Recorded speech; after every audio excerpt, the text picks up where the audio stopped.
गुरुर्ब्रह्मा गुरुर्विष्णुः गुरुर्देवो महेश्वरः गुरुर्साक्षात् परं ब्रह्म तस्मै श्रीगुरवे नमः। अज्ञानतिमिरान्धस्य ज्ञानाञ्जनशलाकया चक्षुरुन्मीलितं येन तस्मै श्रीगुरवे नमः।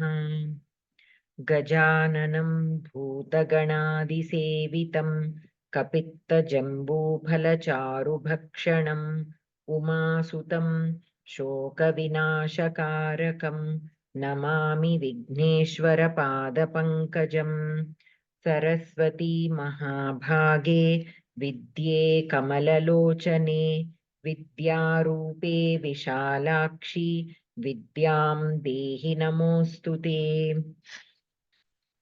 ॐ पार्थाय प्रतिबोधितां भगवता नारायणेन स्वयं व्यासेन ग्रथितां पुराणमुनिना मध्ये महाभारतम् अद्वैतामृतवर्षिणीं भगवतीम् अष्टादशाध्यायिनीम् अम्ब त्वामनुसन्दधामि भगवद्गीते भवद्वेषिणीम्।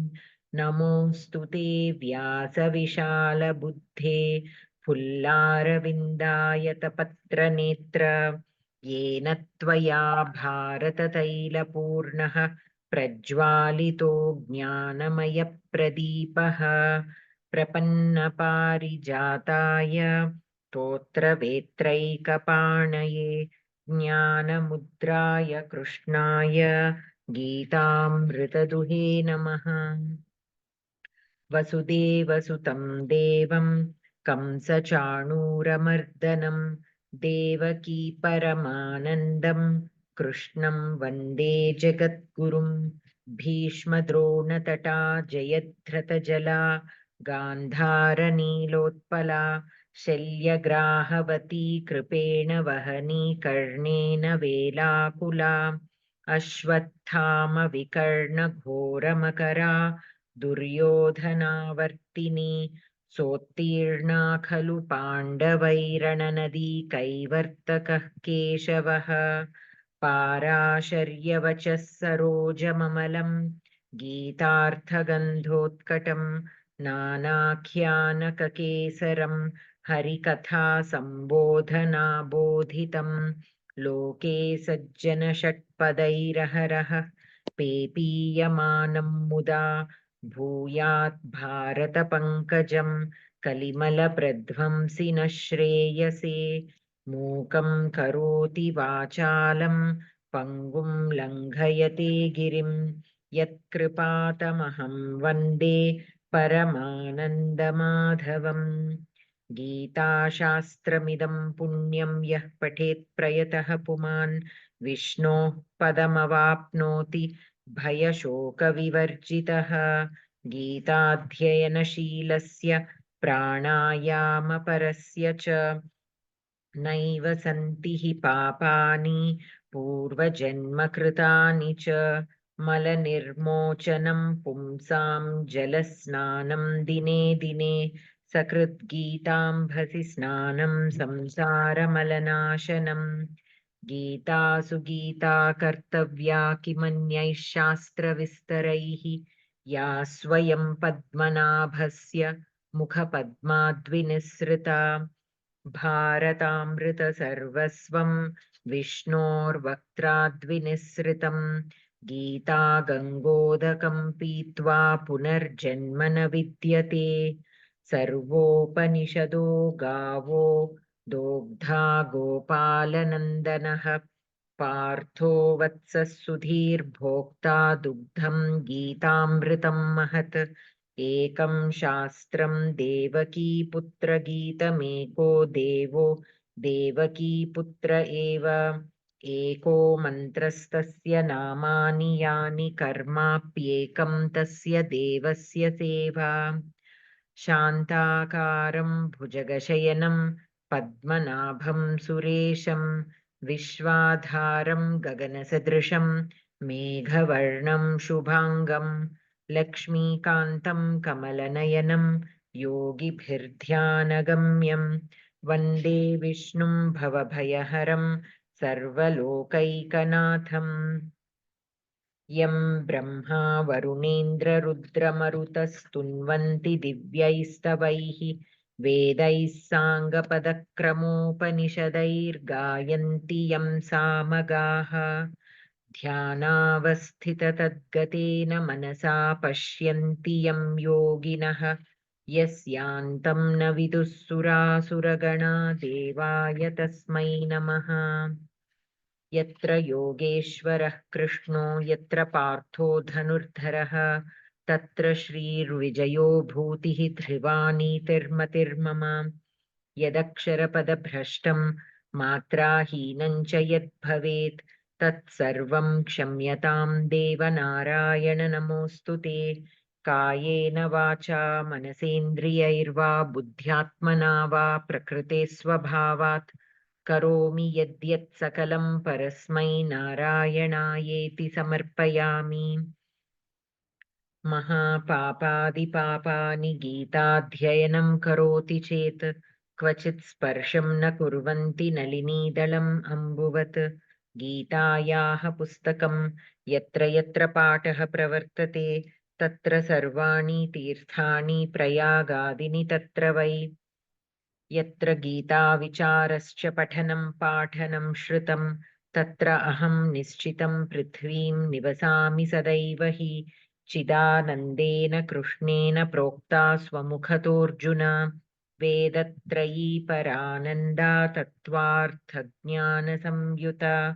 अष्टादश जपेन्नित्यं नरो निश्चलमानसः ज्ञानसिद्धिं स लभते ततो याति परं पदम् गीतार्थं ध्यायते नित्यं कृत्वा कर्माणि भूरिशः जीवन्मुक्तः स विज्ञेयो देहान्ते परमं पदम् मन्दारगन्धसंयुक्तं चारुहासं चतुर्भुजं बर्हि पिच्छावचूडाङ्गं कृष्णं वन्दे जगद्गुरुम् रुक्मिणीकेलिसंयुक्तं पीताम्बरसुशोभितम् अवाप्ततुलसीगन्धं कृष्णं वन्दे जगद्गुरुम् उत्फुल्लपद्मपत्राक्षं नीलजीमूतसन्निभं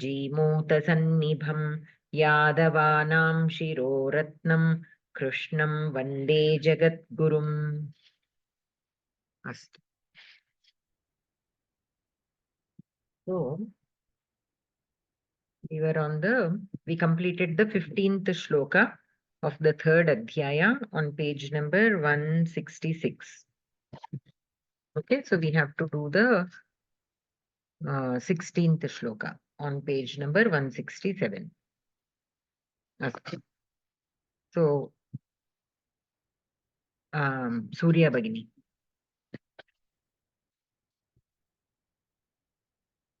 Surya Bhagini, Chadutara. చదువు ఏవం ప్రవర్తితం చక్రం కొంచెం గట్టిగా చదవరా ఉచ్చైహి పఠతు సరిగ్గా వినపడట్లేదు ఏవం ప్రవర్తితం చక్రం నానువర్తయతే హయః అఘాయరింద్రియా రామః మోహం పార్థ స జీవతి పదార్థః పార్థ అర్జున యః పురుషః ఇహ అస్మిన్ లోకే ఏవం యుద్ధం ప్రవర్తితం నిర్మితం చక్రం కర్మచక్రం నా అనువర్తయతి నా అనుసరతి ఇంద్రియారామః ఇంద్రియేషు రమమాణః అఘాయుః పాపభూయిష్టజీవితః సహ పురుషః మోఘం వృథా జీవతి ప్రాణితి ఏవం అవ్యయం ప్రవర్తితం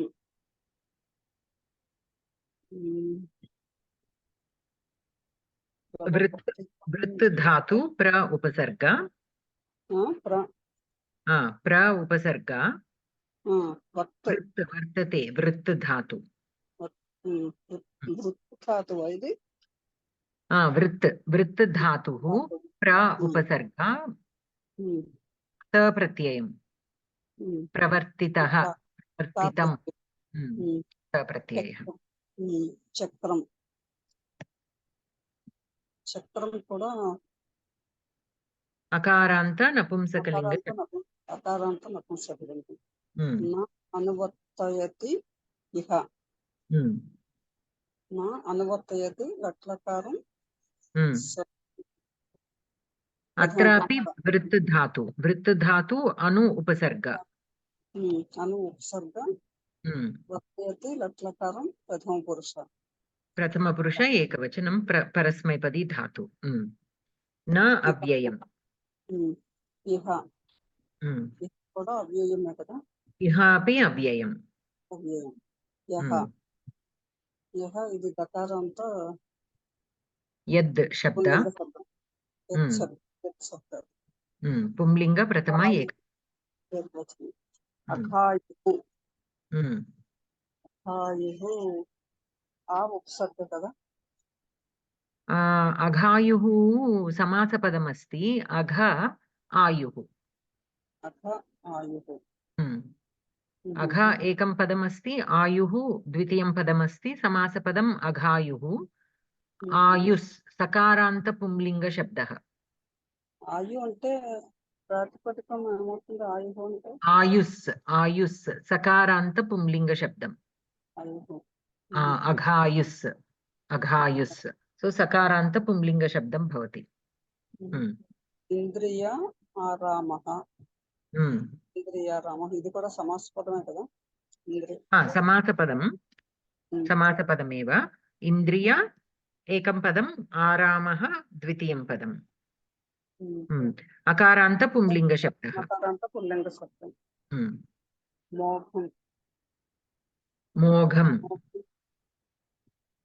మోఘం అకారాంత నపుంసకలింగ శబ్దం.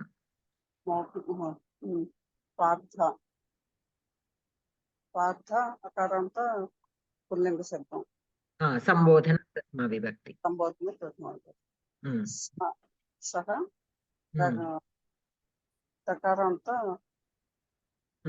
తద్ దకారాంత తద్ శబ్దః పుంలింగ ఏకవచనం.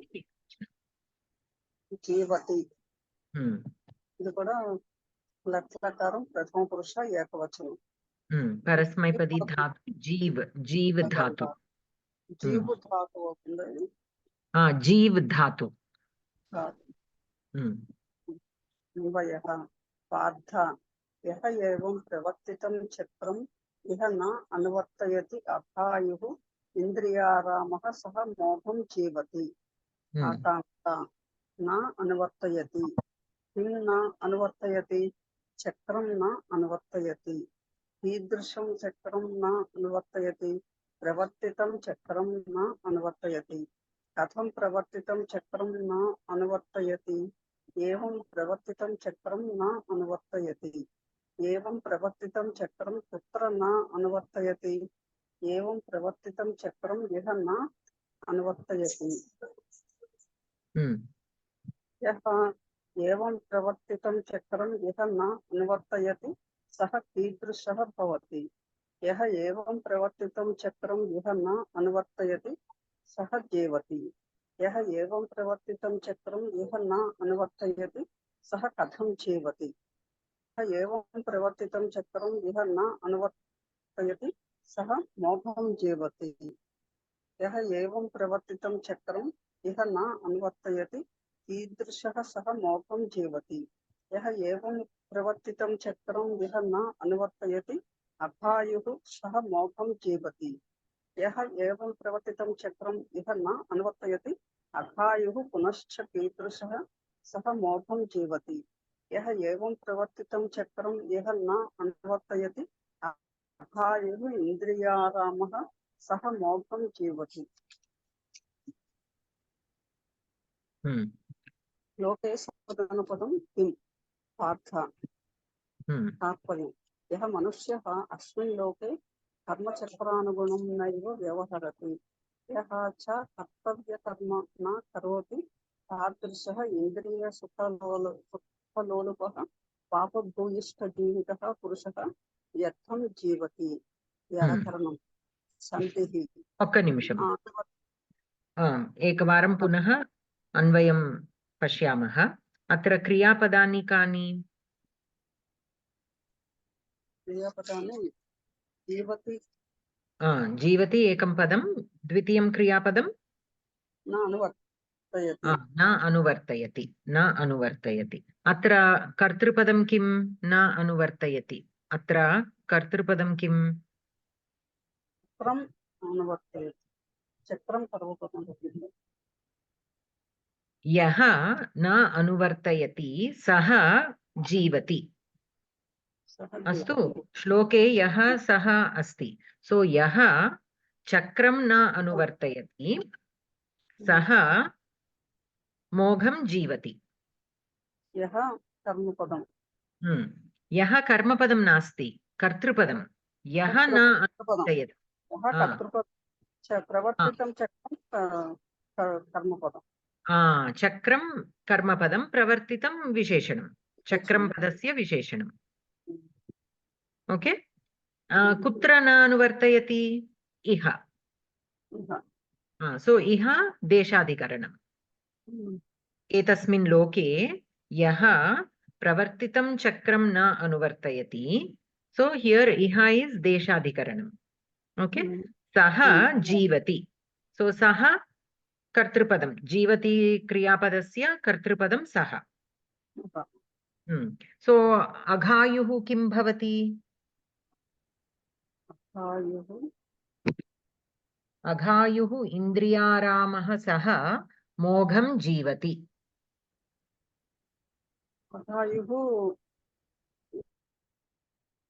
अघायुः अर्थः किं पापभूयिष्ठजीवितः so it is visheshana to saha ante he whose life is filled with papa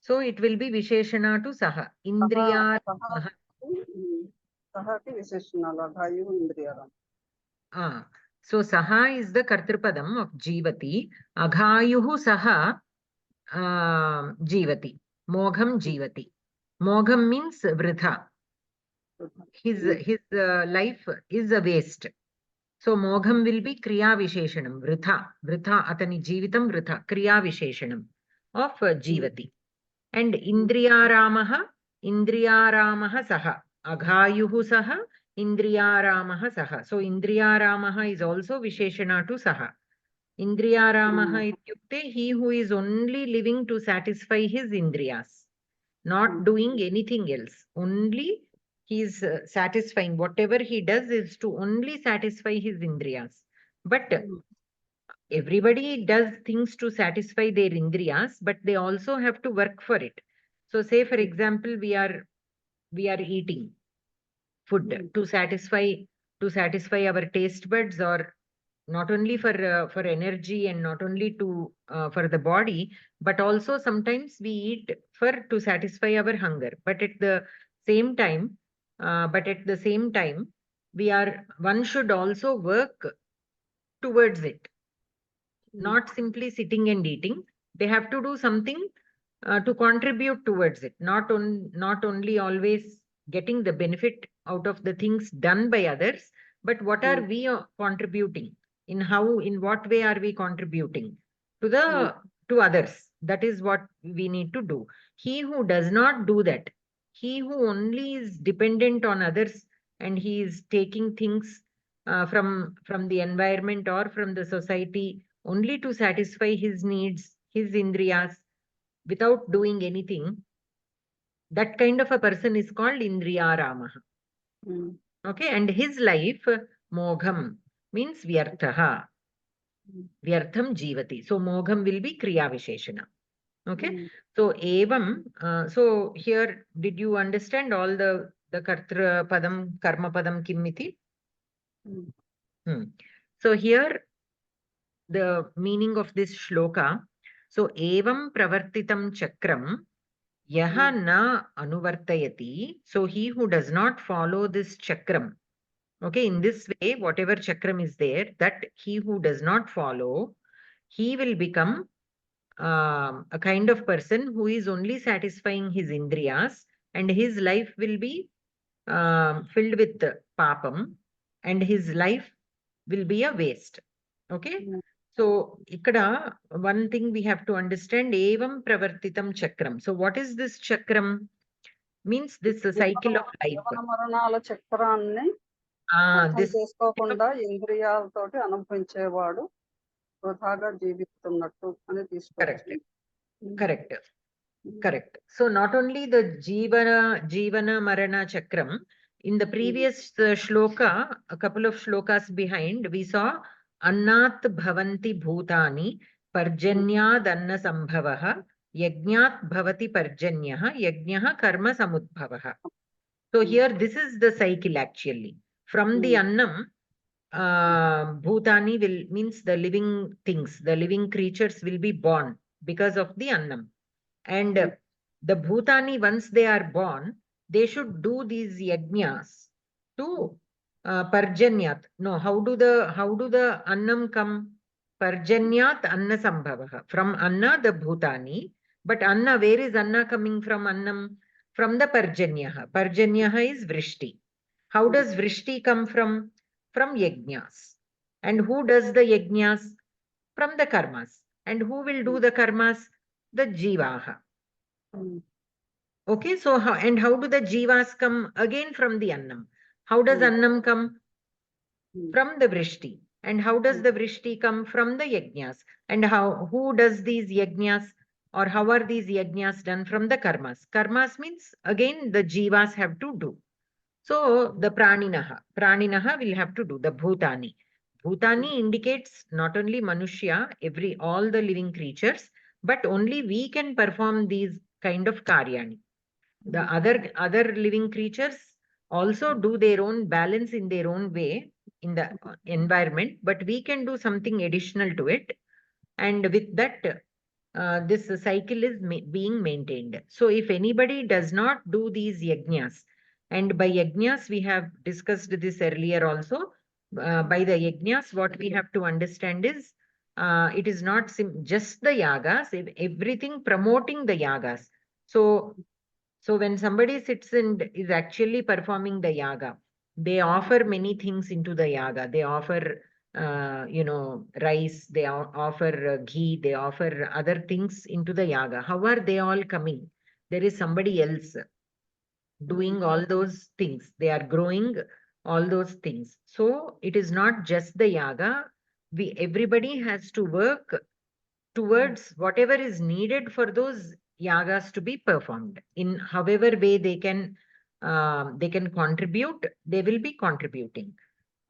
So everybody need not actually sit and perform the yaga, but whatever is needed for the yaga, the whole society will distribute that work and do whatever they are able to offer to the society. That is the reason why we always refer in our Sanatana Dharma, Vasudhaiva Kutumbakam we say. Why? Because this whole world is like a family. We share our responsibilities. Now, each group will be doing a separate thing. So we should not think that only who actually performs the yaga is the one doing the satkarma. Everyone, whatever they are doing to contribute for the needs of others, for the good needs of others, is supposed to be contributing toward satkarmas and yaga. So that is how we have to look at the word yaga here. So, so this is cycle, okay?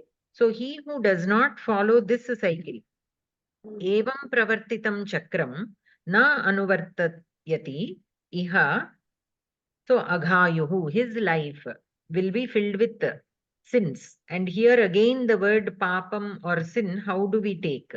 Now, how can our body be in a very good healthy condition? By eating the right things, by doing some vyayamam, and then also meditation. So meditation will keep our mind healthy. Of course, food also will contribute towards the health of the mind, and vyayamam is definitely needed. And doing some kind of work. Whenever you do some good work, we feel that satisfaction in our manas, right? We feel very happy. We feel more energy, we feel very satisfied. So doing satkarmas will give us, our mind and the body, that kind of positive energy through which our body will be really good. And without expectation, the karmas, whatever we do, we are asked to do without the expectation. So without the expectation we do also, we don't have any negative feelings. Why? Because we are not expecting anything out of what we do. So there will not be any disappointment, there will not be any anger, there will not be any jealousy. So all the negativity is out, we will be filled only with positive energy. So that is how we can keep our body in a healthy condition, mind and body. Now, what happens if we don't do the satkarmas?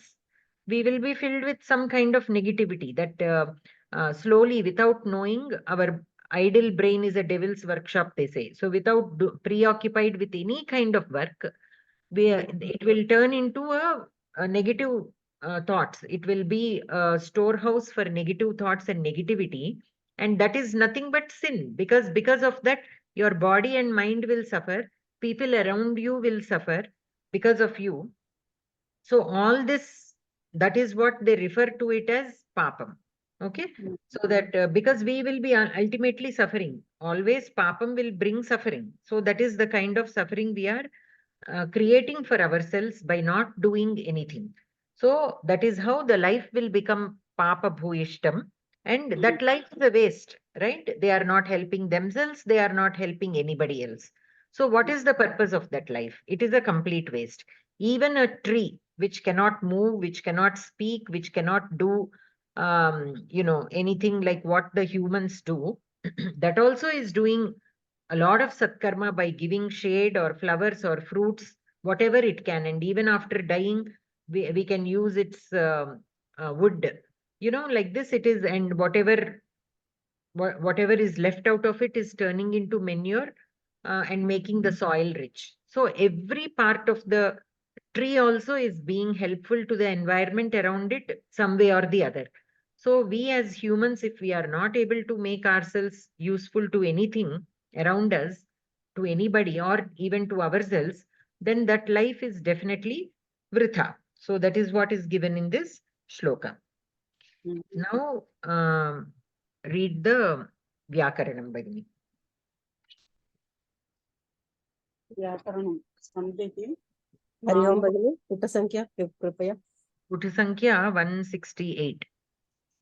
धन्यवादः नानुवर्तयति न अनुवर्तयति यस्विह सवर्णदीर्घसन्धिः अथायुरिन्द्रियारामो मोहः अथायुः इन्द्रियारामः विसर्गसन्धिः रेफा इन्द्रियारामः plus मोहम् विसर्गसन्धिः सकारः रेफः प्रातः पुनः स किञ्चित् उच्चैः पठतु भगिनी न श्रूयते सा जेवति सः जेवति विसर्गसन्धिः लोपः समासः अघायुः अघं पापम् आयुः यस्य सः बहुव्रीहिः इन्द्रियारामः इन्द्रियैः आरामः तृतीया तत्पुरुषः कृदन्तः प्रवर्तितं प्रा प्लस वृत्त प्लस लिच् प्रस्त कर्मणे आरामः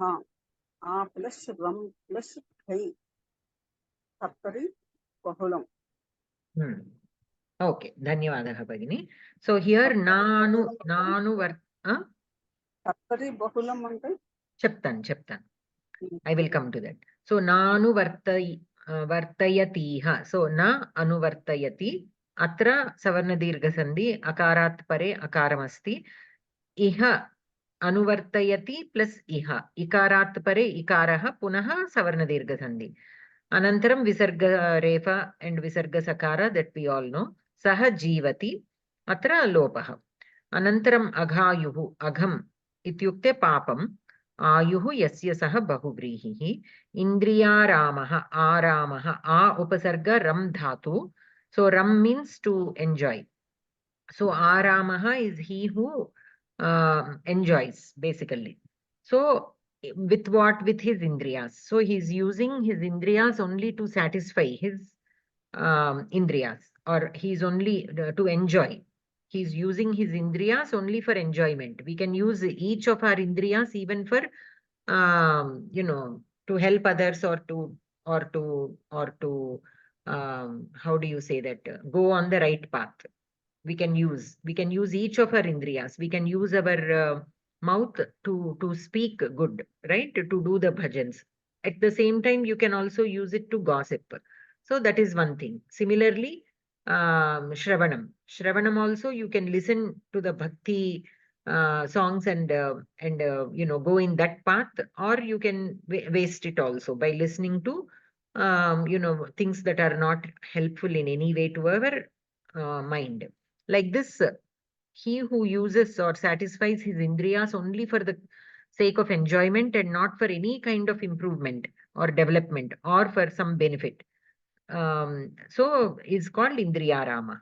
Pravartitam, pra plus vrit dhatu and nich, and ksa pratyayam. Okay. Aram kartari bahulam. Bahulam is usually you will find that in the sutras, in Paniniya sutras, whenever the word bahulam is used, what it means is it has several other meanings, several other cases, but sometimes they are very strictly followed. Whenever the word bahulam is given, it is a relaxation of that rule. So it can be used in this case also. Many times it is used only like this. But when the word bahulam is given, it means you can use it in other cases also, like an exception case. So that is when the word bahulam is used. Okay. Anantaram.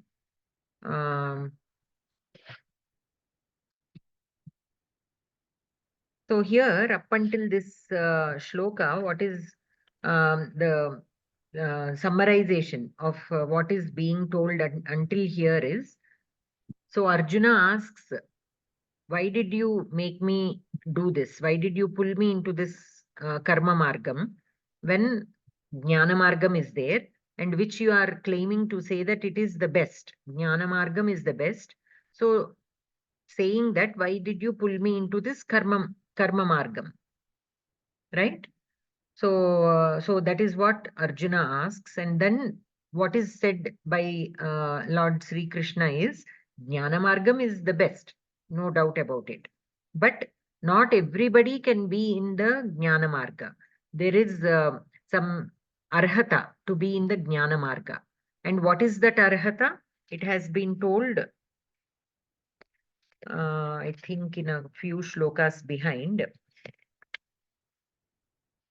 He who is able to, no, it will come up in the next shloka actually. So he who can, who is not attached to anything, not even attached. Without attachment, you can still do karmas in the karma yoga, in the karma margam. But in a person who is in jnana margam, how he should be is explained in the next shloka. Okay. So only he is qualified to be on the jnana marga. Everybody else need to be only in the karma marga. Okay. So that is the reason why how one needs to be on the karma marga is also being explained. So how to be on the karma marga, by how to do the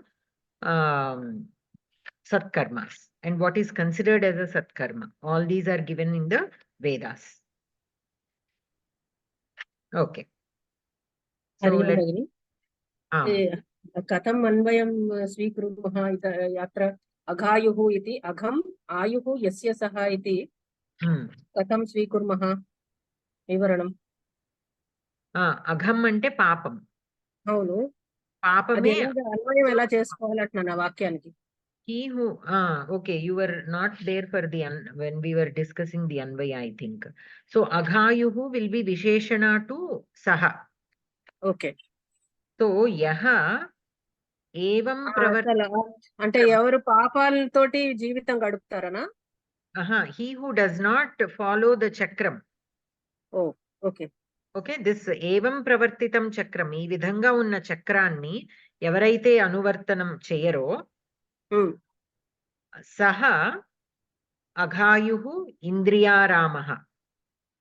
మోఘం, అటువంటి వాడి జీవితం అఘాయుః. That kind of person's life is filled with పాపం, and that Okay. Kind of person is only giving in to the Sensory pleasure.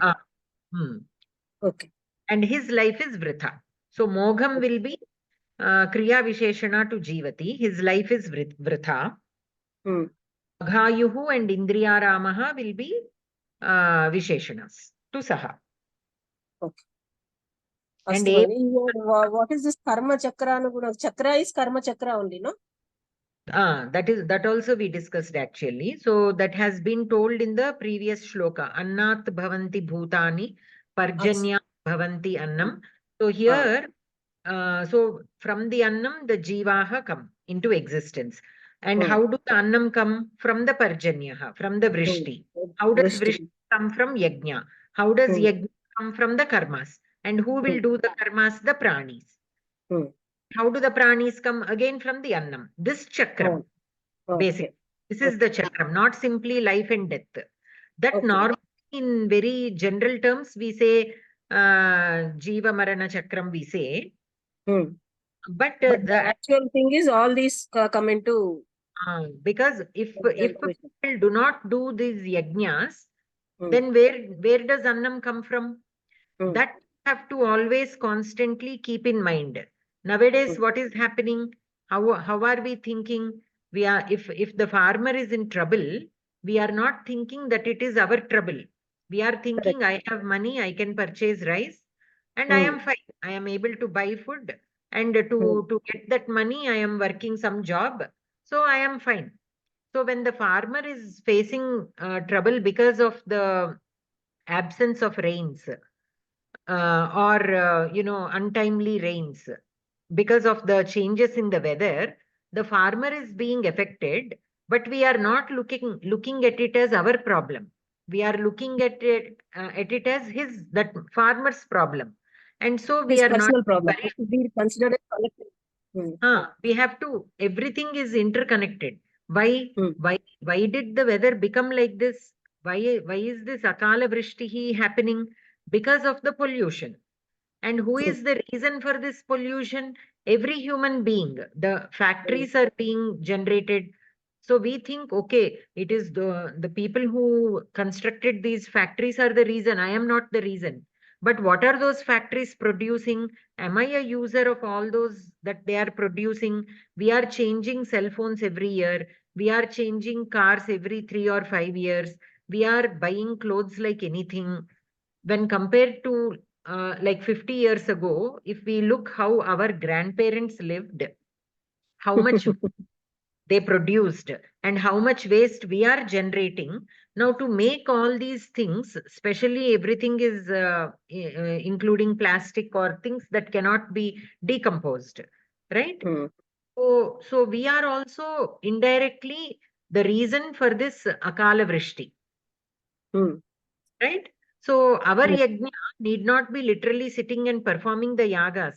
Our duty is to try to not produce as much waste as we are producing. So everything that we use, we have to be environmentally conscious. So automatically the environment will be protected, and then this akala vrishti will not happen, and then the farmer will be able to do his job. And we are also contributing towards that annam. That itself is a yaga. We need not sit and actually perform the yaga. Right? Yagas are done to satisfy the devatas. Right? Back in those days, these yagas have all the ingredients. Whatever we put into that yaga is to also prevent the pollution. They are all good for the environment. Whatever is produced out of those, they make things happen. They balance the environment, so the vrishti will happen. Right? They are if you want to grow a plant, we have to make sure the soil is in the right composition, and then we are watering it, and that environment, whatever that plant needs, we are we should provide that environment.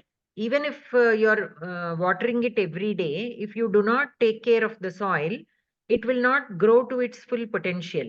Even if the soil is fine, water is fine, but you put it in an environment where it is too cold and this plant cannot survive in that kind of cold weather, then it will not come. So everything has to come together.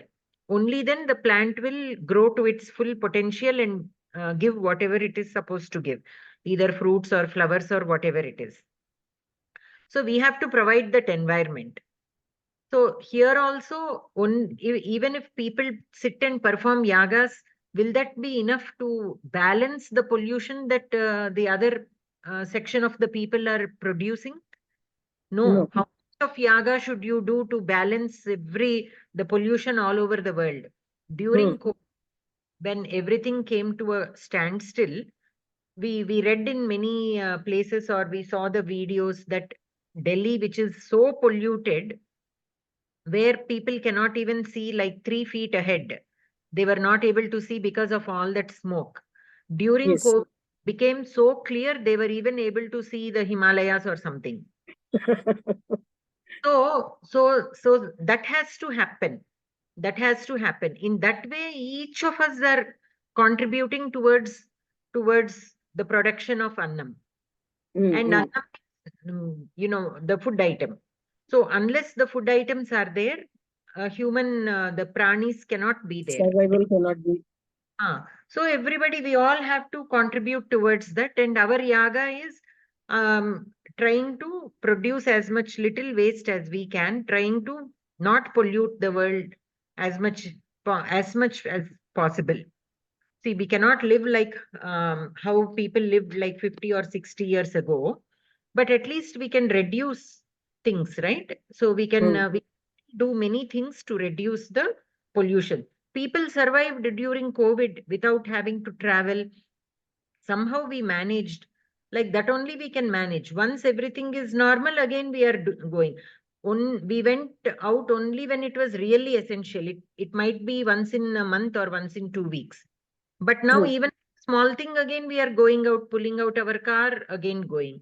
Even to bring a packet of salt. We are not planning as much as we did during COVID, right? So it is possible. It is possible for us to live like that. But nobody is living, because unless it really comes to the point where you die, when it comes to the point of life and death, only then we think. Okay, when it only comes. So that immediate danger is there, only then we take the caution. If it is far away, we don't think. But we have to think. Why? Because in that far away future, it is our children who are going to live. So why do we want to pollute the earth to the point where our kids have to suffer? That thinking also should come. Everybody is thinking only about today and our life, and that's it. What about because we brought them into this world, it is our responsibility to make sure that they also have, that we leave them a good place to continue their life. We will leave. But what about the beings that we brought into existence? We should leave the place in such a way that they also will be able to enjoy whatever we enjoyed.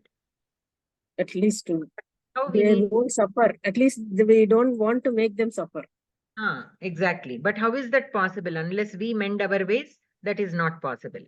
But nobody is in that state. The business people are not at all. Their only goal is to earn money. They are not earn money, earn profits.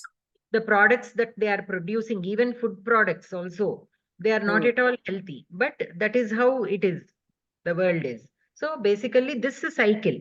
So this is satkarma. When we think, so whatever we do, we need to think about what we are doing. Is this a satkarma? Every deed that we do, if we keep questioning, so what is the effect of this karma that we are going to do? If we think it is not benefiting anyone, we better stop doing it. If it is benefiting others, yes, then do it with more energy. Like that, if every person thinks and does the satkarmas, then the cycle will be in perfect balance, and the place will be a very happy place to live in. Okay, so that chakram, he who does not follow, his life will be filled with the sin, and his life will be a waste because he is living only to satisfy his indriyas. Okay, so you can always see people who are earning a lot of money, but they are not doing any good deed out of it. They are only using that money to satisfy their indriyas by buying luxurious things, only comfort, nothing else.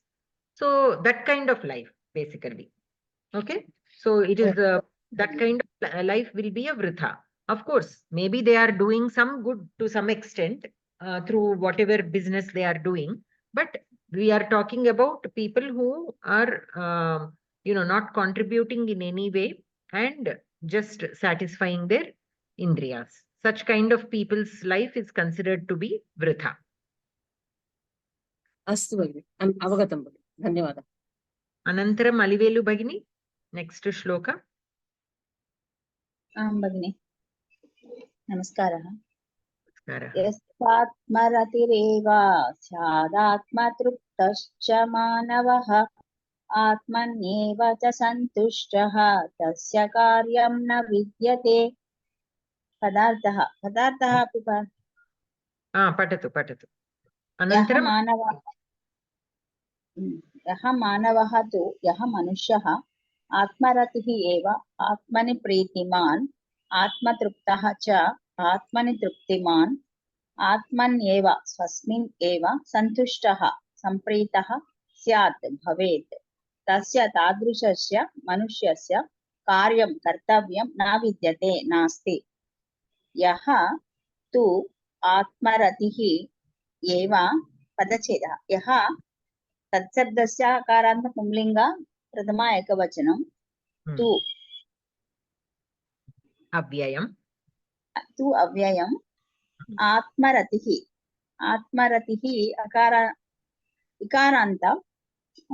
इकारान्त पुंलिङ्ग प्रथमा एकवचनं एव अव्ययं स्यात्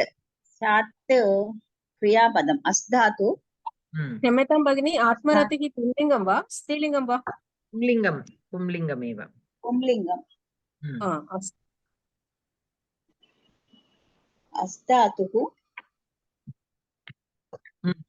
अस्धातुः स्यात् विधिलिन् लिङ्लकारं प्रथमपुरुष विधिलिङ्लकारं प्रथमपुरुष एकवचनं स्यात्. आत्मतृप्तः प्रथम अकारान्त पुंलिङ्ग प्रथमा एकवचनं च अव्ययं मानवः अकारान्त पुंलिङ्ग प्रथमा एकवचनं आत्मनि एव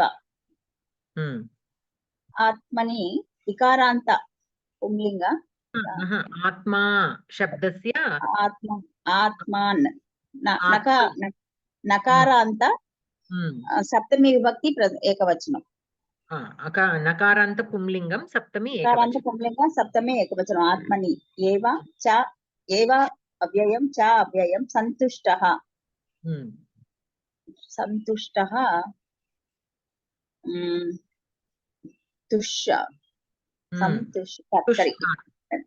तुष्धातुः ता प्रत्ययं कर्तरि सन्तुष्टः. तस्य तत्शब्दस्य षष्ठी धातु प्रत्ययं कर्तरि. तस्य तत्शब्दस्य षष्ठी एकवचनं कार्यं अकारान्त पुंलिङ्ग द्वितीया एकवचनं नपुंसकलिङ्ग एकवचनं न अव्ययं विद्यते. विद्धातु कर्मणि प्रथमपुरुष एकवचनं कर्मणि वा विद्यते. कर्मणि कदा विद्यते विद्यते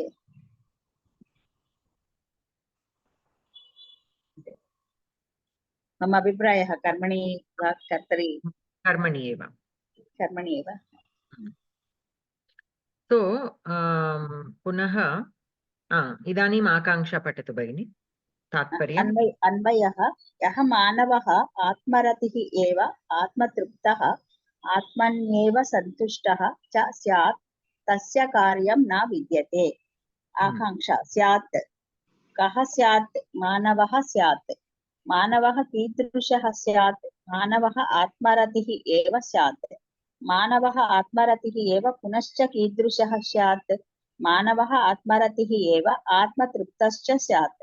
मानवः आत्मरतिः एव आत्मतृप्तः पुनश्च कीदृशः स्यात्? मानवः आत्मरतिः एव आत्मतृप्तः सन्तुष्टश्च स्यात्। मानवः आत्मरतिः एव आत्मतृप्तः कस्मिन् सन्तुष्टश्च स्यात्? मानवः आत्मरतिः एव आत्मतृप्तः आत्मनि एव सन्तुष्टश्च स्यात्। यः मानवः आत्मरतिः एव आत्मतृप्तः आत्मनि एव सन्तुष्टस्य स्यात् तस्य किं भवति? यः मानवः आत्मरतिः एव आत्मतृप्तः आत्मनि एव सन्तुष्टश्च स्यात् तस्य न विद्यते। यः मानवः आत्मरतिः एव आत्मतृप्तः आत्मनि एव सन्तुष्टश्च स्यात् तस्य किं न विद्यते? यः मानवः आत्मरतिः एव आत्मतृप्तः आत्मनि एव सन्तुष्टश्च स्यात् तस्य कार्यं न विद्यते। तात्पर्यम् यः मनुष्यः आत्मप्रियः आत्मतृप्तः आत्मसम्प्रीतश्च भवति तस्य कर्तव्यं नास्ति। माधवमतम् अपरोक्षाणि परमात्मदर्शन जन्य सुखम् अनुभवन् तदितरसुखे अनासक्तः तृप्तिं प्राप्नोति। तस्य नित्यं नैमित्तिकं च कार्यमित्येतत् नास्ति। So here let us look at the Akanksha again. So what are the Kriya Padani? स्यात् न विद्यते। So Syat Padasya Kartrupadam Kim? मानवः। मानवः स्यात्। यः मानवः आत्मरतिः एव आत्मतृप्तः आत्मन्येव सन्तुष्टः स्यात् तस्य कार्यं न विद्यते. So here yaha and tasya are the connecting words. Okay. So we discussed many times yat and tat shabdas can be used to connect two sentences. The vibhaktis need not be the same. So here yaha is in prathama vibhakti and tasya is in shashti vibhakti. Is fine. So yaha manavaha atmatriptaha atmaratihi is atmani santushtaha syat tasya karyam na vidyate. Okay, he does not have any work. He need not do any karyam. Okay, because until now what has been told, we have to do some kind of karyam. Everybody has to do karyam. Without doing karyam, not even a moment should be there. Like this, we have been told. But here, Lord Krishna is describing he who is eligible for the Jnana Margam. There are two ways, right? Jnana Margam and Karma Margam. So Arjuna asks, why are you asking me to follow the Karma Marga when Jnana Margam is there and when it is the best? Why are you asking me to do only the Karma Margam? Why did you put me on this Karma Marga? Why not the Jnana Marga? So he says, for Jnana Marga, one should be eligible to take up that Margam. So who is the kind of person who can take up the Jnana Margam is given in this shloka. So Atma Ratihi, Atma Triptaha, Atmani Santushtaha. So Ratihi is again to be happy, right? He who Preeti. Ratihi means like Preeti. Having Anukula Bhavana, basically. That is Atma Ratihi. So many times Preeti means some kind of liking. So what do we have liking on? We have liking on different things. We have liking on some, things around the house, on the people, on what we do. These are the kind of preeti that we have. These are all bahya. So we are having preeti on things that are outside. So our happiness or our preeti is dependent on things that are outside. But this particular person has that preeti on himself, Atma Ratihi. Here Atma Ratihi means preeti on yourself means not like in that just on our Selfish mind. human body. It is on the Paramatma within us. So he has that Preeti only on the Paramatma. We have to emphasize on the fact of that Eva word is used. Atma Ratihi Eva. Okay, Atmani Eva Santushtaha. That Eva here should be given importance. So we also have Preeti on Paramatma, but we also have Preeti on other things. We have Preeti on saris, we have Preeti on jewelry, we have Preeti on some various kinds of food items. We have Preeti on many other things along with the Paramatma. So since we still have Preeti on the materialistic things, we have to follow the Karma Yoga, Karma Margam. Whereas this particular person does not have Preeti on anything other than the Atma, means Paramatma. Okay, such kind of person is called Atma Ratihi. And then Atma Triptaha. So how is Atma Ratihi and Atma Triptaha? Why are they given as two separate words? Now Tripti. When does Tripti happen? After when you Fully do satisfied. some kind of work, and when it is here in this particular context, how it is explained is after a dukkham, the sukham that comes, the sukham that follows a dukkham causes you tripti. Like say for example, you are hungry. So there is a kind of dukkha, very hungry, like you did not eat for several days. So that is a kind of dukkha. Your body is suffering from that. And then you were given a good meal. After eating the meal, you have that tripti because the dukkham is gone and then the tripti happens. Sometimes, so there is some gain because of which the tripti happened. Sometimes it can also be just the absence of dukkha. It need not be something that is additionally added. Like say, for example, you are carrying a very heavy load. Okay. And then, and that is causing dukkha to your body because it is very difficult. Your body is unable to bear the weight and your, what do you say? Your whole body is suffering, paining. Now you put the weight down. So you did not gain anything from outside, but still that tripti is there, that sukham is there because of the absence of the dukkham that was already there without any additional item coming. Okay. So that is another kind of tripti. So here we are getting tripti from outside. There is some tripti within by thinking of the Paramatma and all, but there is also, we are also getting satisfied in other ways which are connected to the outside world. So such people who are still connected to the outside world do not come under Atma Triptaha. Atma Triptaha is he who finds tripti within the Paramatma, that is within them. Okay, they don't need anything from outside to satisfy themselves. So how can we look at this? Say, for example, I quoted the example of hunger. So somebody is hungry, so they are eating. So they are still dependent on the outside material to get satisfaction. So how can an Atma Triptaha be without eating? So we hear of people who go into that state where they don't even eat anything, right? So that can only be attained through practice, through abhyasa.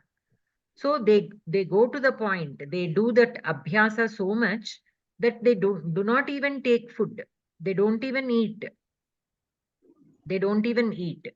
So they attain that state of Atma Triptaha. So they are completely satisfied only within the with the Atma, the Paramatma within them. Okay, so that kind of person. And then Atmani Santushtaha, Santosham. When do we when do we experience that happiness? Again, something outside. Somebody gives you something, and then you feel happy. And then Trupti is different from happiness. So you have to, and Preeti is also different. Preeti is different, Ratihi is different, Triptaha is different, Santushtaha. That is why all three are given separately. Santushtaha is being happy. When do you feel happy? When somebody gives you something or when you find something that you lost. These are the two times when we feel happy, right? So again, somebody who finds happiness within himself. They don't need anything external to be happy. So just by discovering about Paramatma, more about Paramatma, okay, that Jnanodayam, such things make him happy. So he is being happy within, from the inside. Nothing from the outside is making him happy. That kind of a person is called Atma Santushtaha. Okay, so that kind of person is qualified for the Jnana Marga, where he does not have to do any Satkaryam. He need not do any kind of Karyam. Okay, so that is how it is defined here. So, Yastvatma Ratireva Syat Atma Triptascha Manavaha Atmanyeva cha Santushtaha Tasya Karyam na Vidyate. Okay, so did you understand the meaning of the shloka here? So here in this chapter, what is being told so far is there are two margas, and karma margam is what is prescribed for majority of the humans. Jnana margam is there, but it is only very few people who can take up this jnana marga. One has to be qualified to take up the jnana marga, otherwise they cannot survive there. They will have, like I said last week, by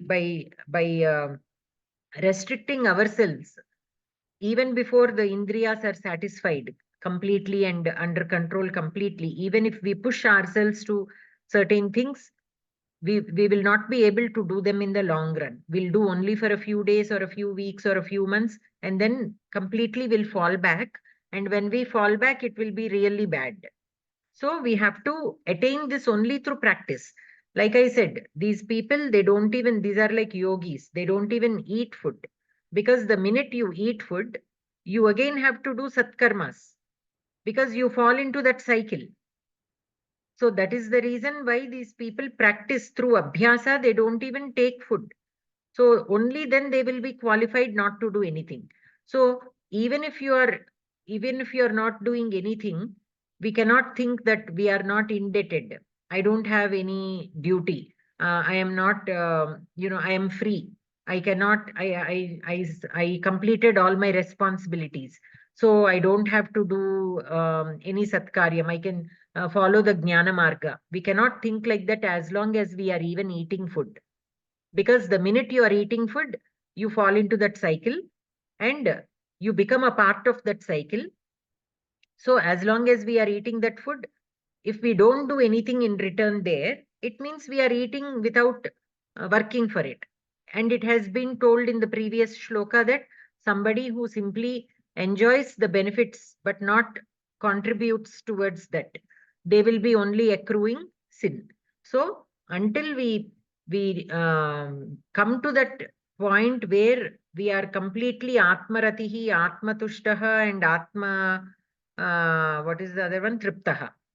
Unless we become those three, we have to follow the karma marga only. There is no other way.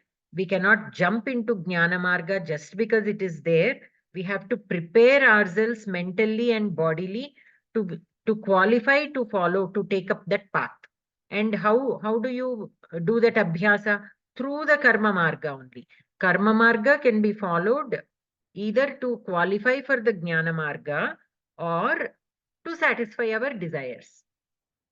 Whatever still the desires that we have. When I say desires, it always need not be something bad. Even good way also we can have desires, right? We want to attain, we want to learn something, we want to do something. All these are also considered as desires only. We want to help others. This also is a desire. It will still put us in that karma, rinanubandham. So that is why the people who attain or go into that jnana marga, they don't even do satkaryams also. They don't indulge in helping others also. Because that will again bring them back to this karma marga, where that runanubandha comes. Because they have helped so many people, they have to again come into that marga for others to be able to dissolve their karmas. So Even doing good karyas is only as long as we are on the karma marga. If we want to break that out and go, we should, because see, when we are doing some good work, we are gaining pleasure out of it. How are we gaining pleasure or happiness? Because we get that satisfaction. I did this to that person. So because of that, that person is happy. Now he is in a good position. So now I am happy because of that. So my happiness is dependent on something outside of me. So though I am doing something good karya, it is still binding me. Though I am not expecting anything, my happiness is derived out of that. I am not expecting anything in return from them. But my santosha is dependent on that outside things. I am not just indulging in myself, but on the outside world. So that will still put me in the karma marga only, that cycle only. So to even break that, we have to learn how to be happy within ourselves, within just the Paramatma. Then only we will be able to break that karma marga and enter the jnana marga. So that is what is being told. It needs a lot and lot of abhyasa. It is not everywhere you can find people who are on the jnana marga. Okay. Okay. So here, so here let us look at the Madhva Matam. So here Tatparyam. Yaha Manushyaha Atmapriyaha Atmatriptaha Atmasampritascha Bhavati Tasya Kartavyam Nasti. The Madhva Matam, what is he saying? Aparoksha Jnani. Jnani. What kind of Jnani? Aparoksha. Paroksha means that which you can see, like paroksha means in others, right? Aparoksha means within yourself. Within yourself. Paroksha ante in others, outside. Aparoksha, that which is not outside, means inside. So within you. Aparoksha jnani. Paramatma darshana janya mukham anubhavan. So that this aparoksha jnani, who can, means he who is well versed in the Paramatma Tattvam, that kind of person is called aparoksha jnani. Paramatma darshana janya sukham anubhavan. So he enjoys only that sukham which comes out of this Paramatma darshanam. Tat itara sukhe anasaktaha triptim prapnoti. So he does not get any trupti from itara sukham. Only in the Atma Sukham only he indulges in. In Itara Sukham, he does not, he is anasaktaha, means not interested. Means he is not interested in the sense he is not, how do you say that? Anasaktaha. Not, like nothing, he doesn't gain anything out of it, any pleasure or pain also. Okay, anasaktaha. In Telugu, anasaktaha means not showing any interest. This is not showing any interest. It is not like not having any interest. It is like not being drawn by it. Okay, there is nothing that pulls you towards that. That kind of thing is called anasakta here. So tasya nityam naimittikam cha karyam iti etat nasti. So nityam naimittikam tasya nityam naimittikam cha karyam iti etat nasti.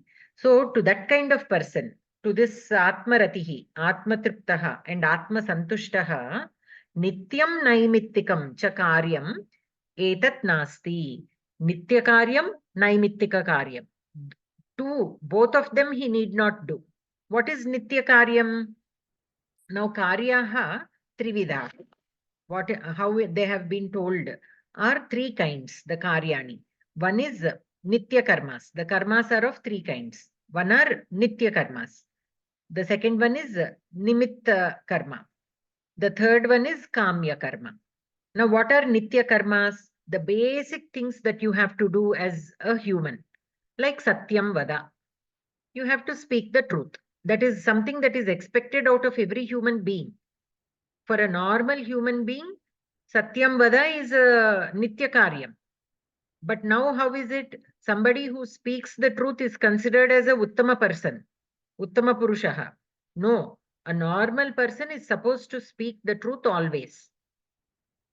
But of course, now the situation is not like that. But Nitya Karma are such things that we have to do on a daily basis, which are prescribed for the humans to be done on a daily basis.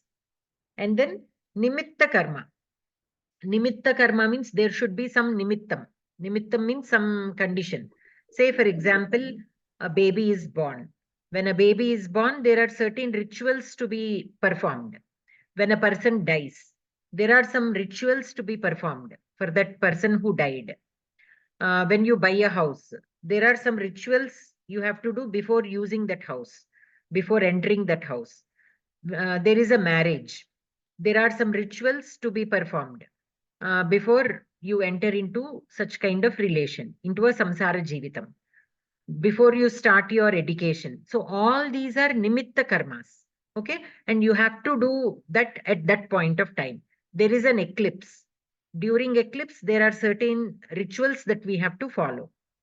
Only when that situation comes, we do that karyam. We need not do always. We don't do that on a daily basis. These are the karmas that we do only when that nimittam is there. Okay. And then the third kind is kamya karma.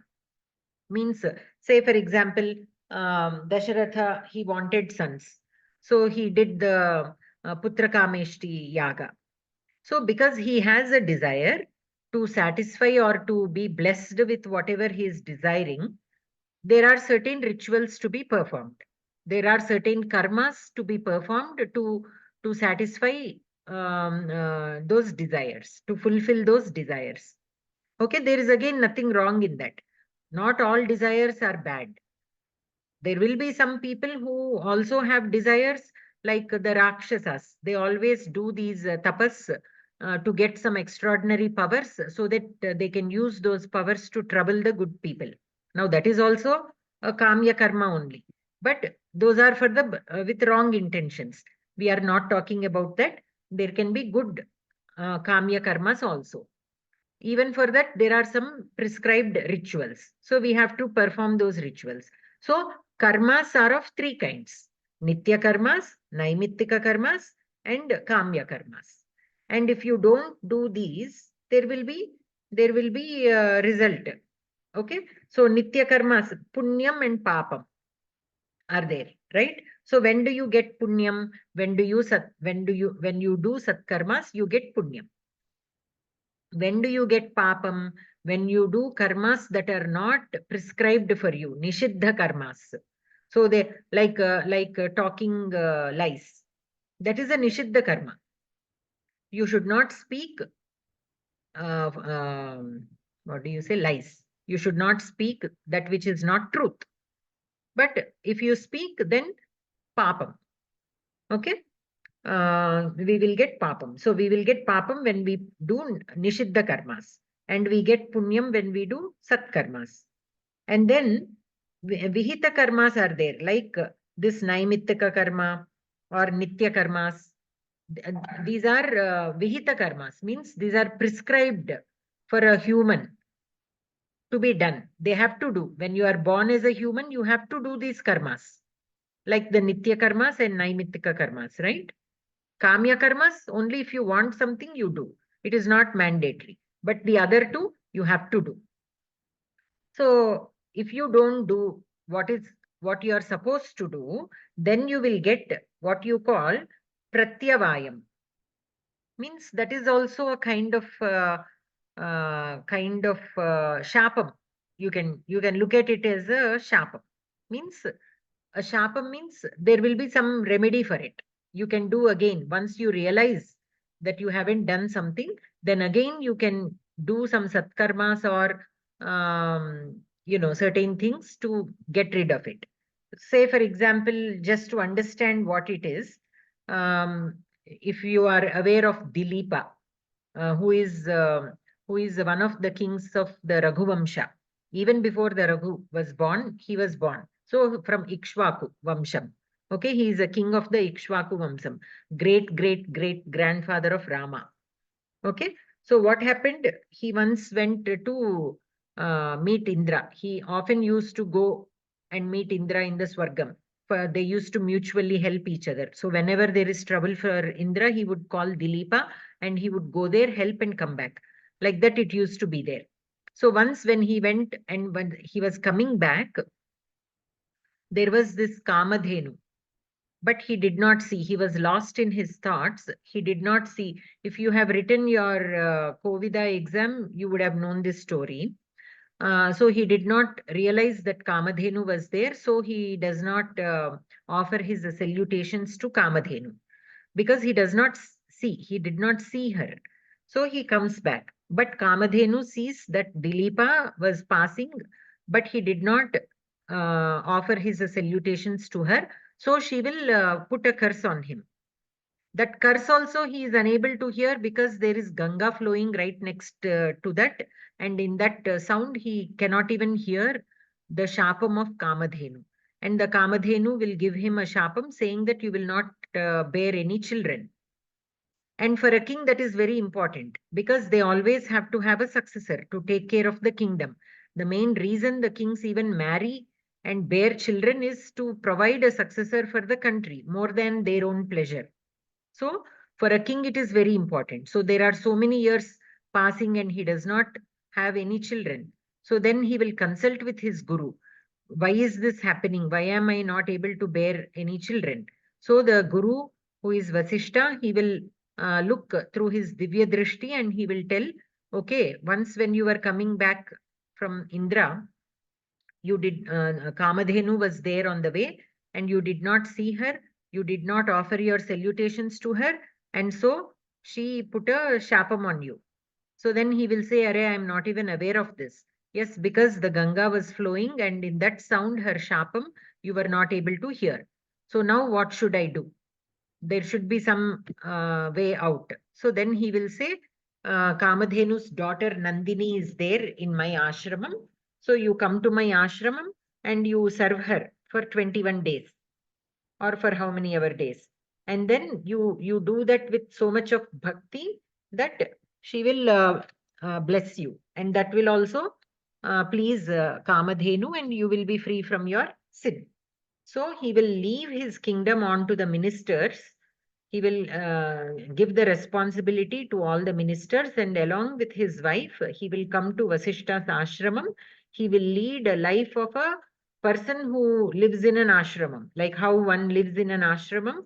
Being such a great king, he will come and lead a life of a hermit, and he will serve. He serves Nandini every day. Nandini also will put him to test, and he will, since he is doing with so much of devotion, he will pass the test, and then she will feel happy, and then she will say, you drink my milk and your shapam will be gone and you will bear a child.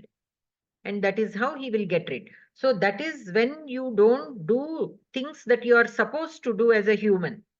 So as a human, from this story, what we learn is, as a human, we should always respect or pay our salutations to our gurus. That is why we have that kind of, position for a guru in our culture. Is we have to always, and anyone who is in that status, they need not be our direct gurus, but anyone who has that kind of, like Kamadhenu, right? It's a great cow. It is not an ordinary cow. Even for ordinary cows, we perform, we offer our salutations, because even an ordinary cow gives us milk, which helps in maintaining our health and all. So, and coming to Kamadhenu, the mother of all cows and a divine cow, we have to offer. So anybody who has that kind of divinity in them, we have to always offer our salutations to them. These are the things that should be done by default. It is not like something we are doing extra. These are the things, Vihita karmas. Vihita karmas means these are prescribed for humans to be done. If we don't do those Vihita karmas, we get this Pratyavayam, it is called. And we have to, again do something else in order to come out of it, other Satkaryas. But in these days, who has, Dilipa had Vasishta to tell him, Okay, this is the reason why you are not having your children. So you have to do this to get rid of that. In these days, whom do we approach to find out what wrong we did unknowingly, right? So we have to be very careful in such things. And even the Gajendra Moksham is also another example, that Gajendra was a king in his past life and he was meditating. And during that time, who is that Muni, Agastya Muni, who is very short tempered, he comes. He is also doing his own thing, his own journey. It is not like he came to this king in particular, he was passing that way.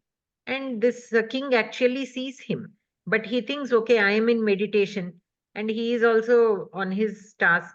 He is passing by my place, but it is okay, I am in meditation. He will understand that. He will understand that. So he doesn't move from his place. He doesn't offer his salutations. He doesn't welcome Agastya into his place and all that. So he will get very angry and he will say, you are sitting like that. So you, in your next life, you will be born as an elephant and you will go through all this trouble. So so that is what happens if we don't do our Vihita karmas. Even Shakuntala, also same thing. She was lost in her thoughts. So I don't remember the Muni who comes there. Dushasana. Durvasa Muni. So when he Durvasa. comes, she doesn't pay attention because she is lost in her own thoughts, right? She doesn't. These are all genuine mistakes. They didn't do it purposely, but these are genuine mistakes, and then but still they were affected because these are all Vihita karma. So we have to be attentive to who are around us, and if any such great people come, we have to offer our respects to them, and so we will be doing what we are supposed to do. So these are a few examples. So but Again, this atmaratihi, atmasantustah, those they are free from these also. That is what here in the Madhvamatam it is being said. Tasya nityam naimittikam cha karyam iti etat nasti. They are not responsible, they are not prescribed, they need not do any of these, they are free from all this. Why? Because they are like almost immersed in the Paramatma Tattvam. So for them all these do not apply. Okay, as long as we are eating annam, means we are being dependent on the materialistic world. Okay, so as long as we are dependent on the materialistic world, we have to follow these rules. The karma marga, whatever rules the karma marga has, we have to follow those rules when we are leading this life. Okay, so Vyakaranam Patatu Bhagini. Bhagini, this is, I mean, so all these stories are very good and very have some moral application to it, that how in what format we have to respect what category of people and so forth. But somewhere along the line, another thought, please don't think of me as a bad person or having against the thought or any. I definitely believe it. But what I'm thinking is all those people who are giving the shrapa to the person because they did not do something to them personally, not something not done for what they believe in it, and that karyam is not done, but because they don't respect it or they did not pay attention to. So that is a very personal thing. So instead of understanding, they all shows their ego. On that ego, and I understand the way I am understanding Gita, that the person who is gnani, who understands the knowledge, they are free from their own personal ego, and they are more understanding towards the other situations surrounding to them. And they are the people who are also wishing the opposite party to the extent that there is some kind of a detrimental to their life or their life progress or something like that. So that is really mean thing to do. So why there is no some kind of a mechanism God is explaining, if they are doing that bad, then they are also going to be paid for their karma. Kamdhenu has wished bad for the Dilipa, so then Kamdhenu has also done something bad. So she should be punished too, even though she was angry because somebody did not do the pranam to him, her. So she wished something bad, but she's supposed to be higher up than a Dilip. And in her karma and everything. So if that is the case, then she should also be blamed and she has to be punished. And that kind of a thing, Bhagwan is not saying anywhere. And that is the question I'm thinking about it. Why Bhagwan has excused them from that kind of punishment? Because So we what don't- kind of a karma they did so that they are reached to the param nirvana? They do no bad. Even they do the bad, they are exempted. That kind of a situation, how did they reach there? It's just this is little bit of a thought out of the line what we are studying, but it just bothered me. Yes, sure, And- Bhagini. Definitely, I understand what you are saying. But how I look at things is, if there is now exactly the question that you are asking, won't Kamadhenu be getting some bad sin because of her ego? She put this shapam on Dilipa. For that, with respect to Kamadhenu in particular, I don't have an answer. But definitely there is something that we don't know completely. Okay, so it cannot be as simple as Kamadhenu has ego, and because But- the king not salute, that is. But in my opinion, Bhagini, sorry for the interruption, but you have to, అంటే తెలుగులో చెప్తాను, I'm free in Telugu, in talking in Telugu. తప్పుల్ని మనం overlook చేయకూడదు. వాళ్ళు తప్పు చేశారు అన్న విషయం వాళ్ళకి తెలియాలి. Some day or other they will know. అంటే ఫ్యూచర్ లో అయినా వాళ్ళు ఎందుకుని అనేది తప్పు తెలుసుకుంటారు, ఆ తప్పుకి రెమెడీ అనేది చేస్తారు. మనం తప్పుల్ని క్షమించుకుంటూ వెళ్ళిపోతూ ఉంటే అందరూ తప్పులు చేస్తూ ఆ తప్పులే ప్రపంచం అంతా నిండిపోతాయి అని వాళ్ళ ఉద్దేశంతో వాళ్ళు అలా శాపాలు ఇస్తారు. అంతేగాని వాళ్ళు మంచి వాళ్ళు కాక శాపాలు ఇవ్వట్లేదు. వీళ్ళు మంచి వాళ్ళే, పొరపాటు జరిగింది అంటే ఈ పొరపాట్లు కూడా మీరు చేయకూడదు ఈ జీవితంలో అని చెప్పడం కోసం అలాంటివి చెప్పారని నేను భావిస్తున్నా. Correct. So here Harsha Bhagini, what Alivelu Bhagini is saying is, say for example, look at it, as she was speaking, I thought of this. Now we have our kids, right? We have our kids. Now when they speak to us rudely, because it is not that they want to be rude, but they maybe don't know that it is being rude. So won't we correct them? Won't we tell them that you have to be respectful to the other person? Though they don't have the disrespect, they don't know, they are unable to gather how to behave. Or when some guest comes, they simply sit in a very relaxed way with their feet up and all. They don't mean any disrespect, but unless they are not told, you cannot sit like that when we have some visitors. It appears as though we are rude to them. So you have to sit in a proper position, like things like that. They don't do it intentionally, but the way that expression comes out does not come out in a good way. So it appears as though they are being disrespectful. So we are telling, it is not out of ego that we are telling them to follow the rules, but we are trying to teach them the right thing to do. So here also what Alivelu Bhagini is saying is not because of their ego, but they are trying to teach humans things that they should do and should not do. So she put it in a very nice way, actually. What I was thinking was the Munis, some of the Munis, like Vishwamitra, okay, he had a lot of competitiveness.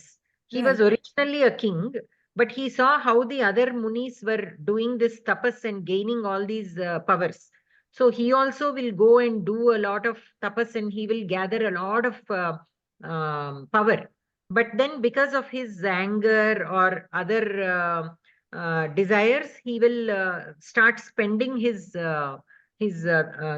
shakti that he gains through the tapas. So he will again go back. Means he will lose all his powers. But again he will do the tapas. So with Munis, as long as I know, the Munis, they are facing the consequences of whatever they have done. Okay? Of the anger or ego or whatever. But when it comes to Kamadhenu, no such thing has been ever mentioned. Why? Because maybe she was only trying to teach how to practice humans, how they need to behave. And he is a king actually. So Dilipa being a king, there is no possibility for him to even commit the smallest mistake. Why? Because being in that position, he is setting an example to the whole kingdom. So if today Dilipa passes by Kamadhenu without offering his salutations, though he is not doing it intendedly, and nothing happens to him, then other people also might take that and okay, it's okay to not offer salutations to respectable people. So in that sense, we have to look at this rather than looking at them having, actually they have some ego. That is the reason why they are giving these shapams. Instead of that, they are only correcting us, like how we correct our children, and how teachers correct their students. When the principal walks into the classroom, the teacher asks all the students to stand up. If some student preoccupied with something, if he doesn't stand up, does she scold him? Right, she scolds him, but it is not because out of ego or anything. And even the principal expects the same from the students. He expects them to stand. It is not to him personally, but any person who is in that position of principal should be respected. That is what needs to be conveyed. Of course, if that is done out of ego, personal ego, then that is wrong. But if they're trying to teach the mannerism to the people, that you have to respect anybody who is in that position, then I think it is only just a disciplinary thing that we are trying to teach the humans.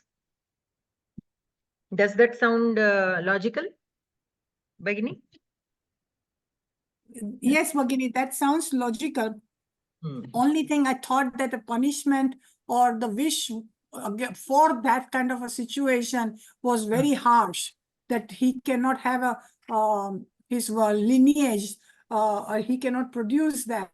And that was kind of like a child. When we teach and we say that you go, if you don't like it, we can punish the child at that moment. Go and sit in your room, or say sorry to the elder or something like that. But we don't wish a child that you will lose one limb, or you will lose your brain, or you will not, you will become capacitated. That Yes. kind of a wish, we can't do it. So No. See, that is what I was thinking. 1 second, Bhagini. Dilipa is a very, very, very capable king.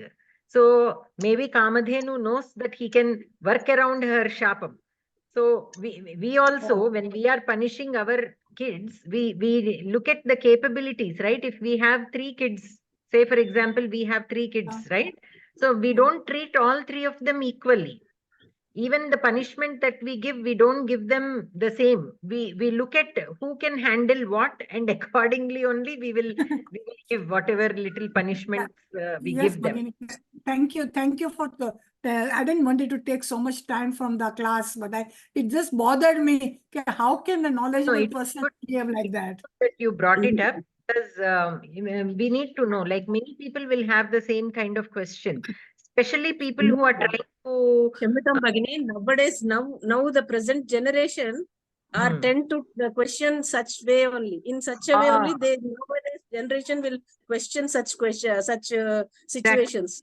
Exactly. Maybe I'm very old lady, but my growing up was not among the people where I was grown up very far away from this kind of a learning from a Gita or gods and things like that.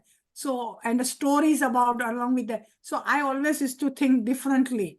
I started believing in Arjun, that he was a strong warrior after a long time, because the very first chapter of Gita, whenever I start a Gita, first chapter I see, and he's like a crybaby in front of Krishna. And I said, why Krishna is listening to this crybaby all the time? If I were there, I would have just slapped him and said, come to your senses. You are already on a Kurukshetra, fight now, But now I started understanding after hearing you and all that what is it all involved in it. There is more to it than to just sissy boy crying over with a Krishna. I would like to say one more bit for on this subject. Actually, nowadays not every person's receptibility is the same. Acceptability also is not the same. So we need to gauge their wavelengths. We can't gauge everybody's wavelengths. We need to reach so many people through such medium only, such media only. Yeah. So we can't help going to extreme lengths. Such things seem extreme, but still they are needed for some people. Correct. Correct. Thank you for keeping a broad minded, because whenever I used to be afraid of opening up my mind, because I used to think people might considering me as a bad woman. So I was very afraid about saying it, because I don't wanted people to put me into that. But many people have the same thoughts. Children nowadays question in such way only. Okay. Thank you. Another thing is, here it is not only about Arjuna. Through this conversation, the whole mankind is being addressed, and like how Sri Lakshmi Bhagini is saying, not all the humans are at the same wavelength. So some people need to be explained, like how, in a very detailed way. So that is the reason why all these things are being told again and again and again in different ways. Yeah. Thank you, Bhagini. Thank you so much, and thank you for your time. Everybody. Thank you, everybody. Yeah, like how Sri Lakshmi Bhagini is saying, this generation, if you look at into any of the discourses, sometimes people will be asking, why is Rama being worshipped? He doubted Sita. So how can he be a god? Things like this kind of questions are also many people do not understand. One thing what I would say is, or what I have been following, especially in my learning, more than in the stories, in learning, say for example, we have to just have that complete faith first. Answers will automatically come. Initially we may find it difficult, like Harsha Bhagini, when you said, whenever you start reading Bhagavad Gita, when you saw how Arjuna was repeatedly complaining that he won't do the war, so that kind of put you down. What kind of thing is this? But how I would deal with such a thing is, there is something more to it than just what is being told right now. So let me just look forward. Let me just read forward. Let me just go forward. So even with Vyakarana also, I apply the same technique. There will be certain things which we may not be able to understand at the beginner's level, but we just have to go forward. We will have that in our mind. We know that we are not completely, we have not completely understood what it is, but we have to move forward. We just mark it and move forward. And as we are moving forward, answers will come. We go back and address all the questions that we have. But I have seen people who stop there. Wherever they have a question, they simply stop there. That will put them down. Are, I have all these questions. I'm unable to follow. So they will leave it there. And eventually they will leave the whole thing there. But I feel that we have to move forward. Even we will have questions, because we have that inquisitive mind. We'll have lots of questions. But how the book is designed, or how things are being explained, everything cannot be explained in the very first phase. There will be stages. So since every question cannot be explained, or every concept cannot be explained in the very first, and different people can have different kinds of questions. So everything will be, taught in a particular in a methodical way. So we just have to move forward, move forward, move forward. Just make a note of all the questions, but move forward and we'll find answers. That is how I normally approach. And I always found it helpful. So even with these stories also, sometimes even I have the same questions that you have, but with that faith, I just move forward. There must be something more to it, which I don't know right now. So the more we explore, then we will come to know, why, such a thing happened at that point of time. So that is how we need to look. Okay. So any other questions? One thing is, to understand Krishna, you really need a guru to explain. because Krishna is a very complex person and very complex and deep. Of course, there is all the thing that he's teaching us is very, very meaningful. And sometimes I feel, had I had a Krishna's teaching somewhere in my younger life, I wouldn't have made many mistakes that I made it today. And I'm regretting them. I wouldn't have had that. Correct. But it's a different story. And thank you, Bhagini. Thank you all for giving me all the views on the subject. Thank you. Yeah. So even last week I was saying the same thing. We have to introduce Bhagavad Gita in elementary school itself. Only then the children will slowly, it will take a while for them to grasp, but we should not, it should not stop us from introducing Bhagavad Gita to the children, because nobody is teaching us. You have lived far away somewhere and you are thinking that you have not been introduced. Even if we are living in the midst of the happening place, still we were not taught at the right time. And by the time we ourselves realize what, we have to learn this, we are halfway through our lives. And like how you said, even we feel, there could have been things we have done a little differently if we had known this, early on. So that is there, and that is very sad that we are not able to make use of our rich Indian culture and the philosophical thinking that our rishis and our ancestors had. It is very sad. And when it is introduced from the Western side, then we are following it. But we are not realizing this has always been there with us. And these texts have been transferred to the other lands, and from there it is coming in a different presentation, and then people are listening to it. That is sad, but it is okay. It is okay. Whenever we are able to realize, if we realize in whatever format it is being presented, realization is more important. Thank you, very much. Bhagini. Thank you, Bhagini. Thank you, Bhagini. Another sad aspect about Telugu people, especially when we listen to Ghantasala's Bhagavad Gita recitation, we listen on that is actually put up only when somebody dies. That is another bad thing. And whenever we try to listen it also, the inmates of any house or people who are close to us, they are worried. What happened? Something has happened or what? Or they are worried and they ask us not to put it on also. Yes, correct. That is true. It's become such a habit that only when people pass off, only they are playing the video or audio or whatever. Bhagini, this is a very funny joke with that when somebody dies and playing a Gita, and the person who is playing the Gita, Bhagavad Gita slok, that person doesn't know Gita because they are playing the chapter number 12, Gnana Yoga. That man is dead. What is it going to do with the Gnana Yoga? Going to the heaven and how to behave with a god? That is what we are telling him to do. It's such a Gnana Yoga we should learn now, so that we can. It is not for the dead person.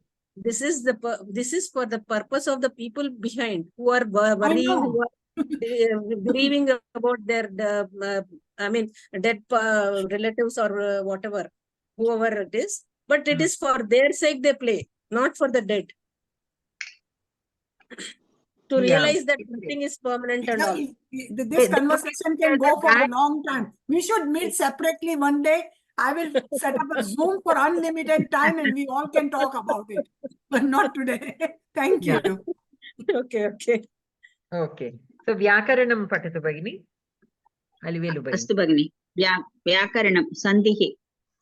Yastvat Maratireva Yaha +2 Visarga Sandhihi Sakaraha 2 + Atmaratihi Sandhihi Atmaratihi + Eva Visarga Sandhihi Refa Syādatmatruptaha Syāt + Atmatruptaha Jastva Sandhihi Atmatruptascha Atmatruptaha + Visarga Sandhihi Sakaraha Chutvam Atmanyeva Atmani + Eva Sandhihi Santushtastasya Santushtastasya Santushtaha + Tasya Visarga Sandhihi Sakaraha Samasaha Atmaratihi Atmani Eva Ratihi Yasya Saha Bahuvrihihi Atmatruptaha Atmani Eva Truptaha Saptami Tatpurushaha Prudantaha Truptaha Trup Dhatuhu Ta Kartani Santushtaha Sam upasarga tush dhatu ta kartari.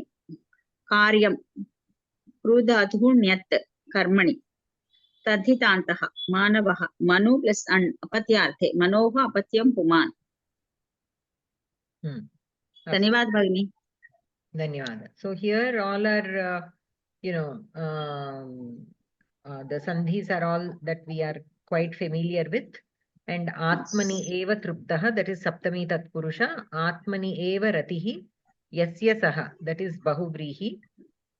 So why is that Bahuvrihi and why is Atma Triptaha Saptami? Saptami. Ade na doubt kuda Bhagini. So here Atma Ratihi, Atmani eva Ratihi, yasya saha, he who has Preeti in the Atma. In that way we have to take. Here Atma Triptaha, Triptaha itself describes a person who is satisfied. Satisfied in what? In the Atma. So that is why Atmani eva Triptaha became Saptami Tatpurusha. Whereas Atmani eva Ratihi. Ratihi does not describe a person, right? Okay. Atmani eva Ratihi. That Preeti, he who has the Preeti in Atma. So that is why that becomes Bahuvrihi. Because Ratihi itself is not like a person who is having Preeti. Ratihi means Preeti. But we are talking about a person here. Atma Ratihi is he who has Preeti in himself, within the Atma. So that is why Yasya Saha we have to mention and it becomes Bahuvrihi. Whereas Triptaha itself indicates a person who is satisfied. Triptaha. So Atma Triptaha, Atmani eva Triptaha. So the Uttarapada Pradhanyata asti, Ataha Saptami Tatpurusha. And Triptaha is a Ktha Pratyayam, Santushtaha also Ktha Pratyayam, Karyam is a Nyat, Karmani. And Manavaha Apatyarthe. Manoho Apatyam Puman. Okay. So here the things that we have to notice are, the Atma Ratihi, Atma Triptaha, Atma Santushtaha. So they are given in 3 different ways, not simply, somebody who is detached or not in one word. So there are so many aspects. A person who is Jnani, Atma Jnani, there are so many aspects how he qualifies to become an Atma Jnani. For him, the karmas need not perform any kind of karmas, not only the satkarmas, any kind of karmas he need not perform. In the next shloka, it is given krita and akrita. So naiva tasya krite narthaha na krite neha kaschana na chasya sarva bhuteshu kaschidartha vyapashrayah. So here krita and akrita. Here those also mean the same thing. Krita means the karmas that one needs to do, the vihita karmas. Akrita is vihita karmas need not be done. So akrita is not doing any karmas. The vihita karmas also he need not do. So it emphasizes more on what has been told in the previous shloka. In the previous shloka, so tasya karyam na vidyate.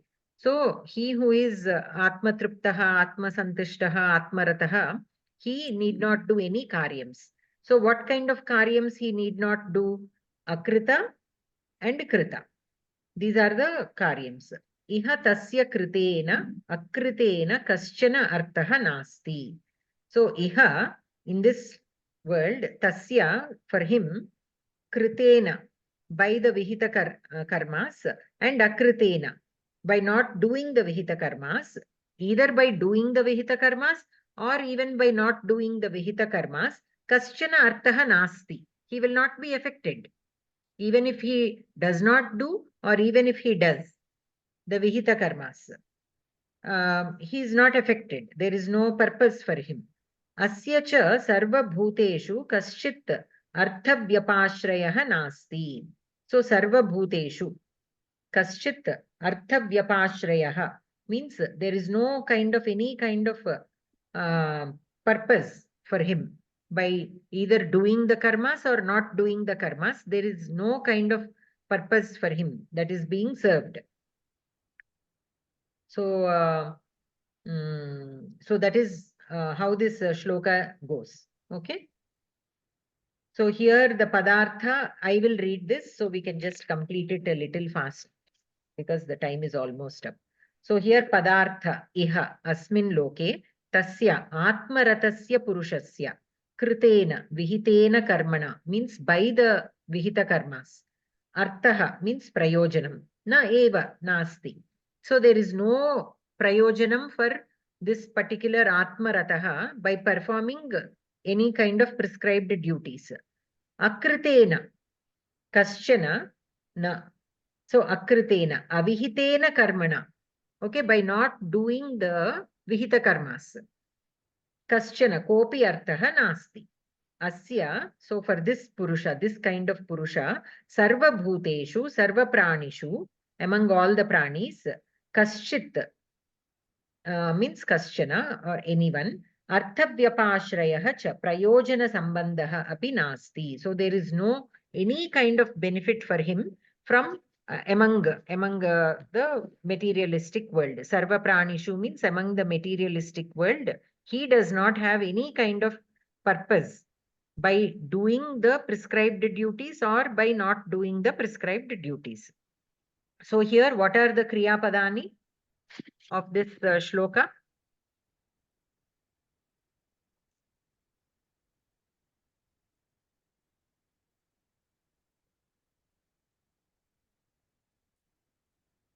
So here we have, there are no kriya padani actually.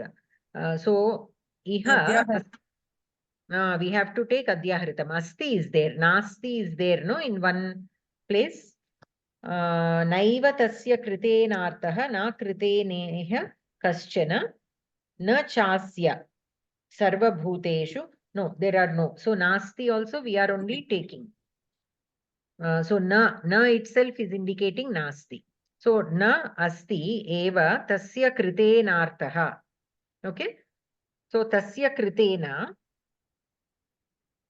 kaschana artaha nasti. Akritena api. Okay. So here na asti. Nasti. So kim nasti artaha na eva. Kasya artaha tasya artaha. For him there is no purpose. There is no purpose by doing the vihita karmas. There is no purpose by not doing the vihita karmas. Okay, so here we can take two sentences. So tasya kritena artaha nasti. That is one. The first sentence. Tasya means to him. To him. And who is this him? The atmarataha. To him, kritena means by doing the vihita karmas, artaha nasti. There is no purpose for him. Again, akritena. Akritena kaschana artaha nasti. Here artaha we can take as adhyahritam. Only one artaha is given. So for the second sentence we can take akritena api ihe kaschana artaha nasti. By not doing the vihita karmas also there is no purpose for him. By doing also nothing, by not doing also nothing. So for some, asya sarva bhuteshu kaschit artha vyapashrayah na bhavati. So by, there is no any kind of purpose is not there among the pranis. So pranishu kenapi saha tasya prayojanasya hetuhu sambandha api nasti. So by pranishu here what it means is the materialistic world, anything related to the materialistic world. So among the things, among the pranis of the materialistic world, even with anything, kenapi saha, with anything that is related to the outside world, okay, whether living thing or non-living thing, he does not have any kind of prayojana. Okay, so with the karmas, he does not have any prayojana by doing the karmas, but by not doing the satkarmas, he does not have any prayojanam. By any of the materialistic things, whether prani that belongs to the world, he does not have anything, any purpose with any of such things around him. That is why they live in their own world, you know, secluded from the world. They go and they just meditate. They don't even eat anything. So but it is very hard to find such people. Okay, so here the tatparyam is atma triptasya purushasya kritena karmana akritena api karmana prayojanam nasti pranishu kenapi saha tasya prayojanasya hetuhu sambandha api nasti. So with anything related to the outside world, they do not have any prayojanam. Okay, so here the first two sentences are simple. In the third sentence, vyapashrayah means prayojanam na bhavati. So that will be the kartrupadam. Vyapashrayah, artha vyapashrayah na bhavati. Bhavati we can take as adhyahritam. Kaschit artha vyapashrayah will be visheshana. Kaschit will be visheshana. So sarva bhuteshu, that will be basically among all the prani, among all the prani, even with one, there is no prayojana to him.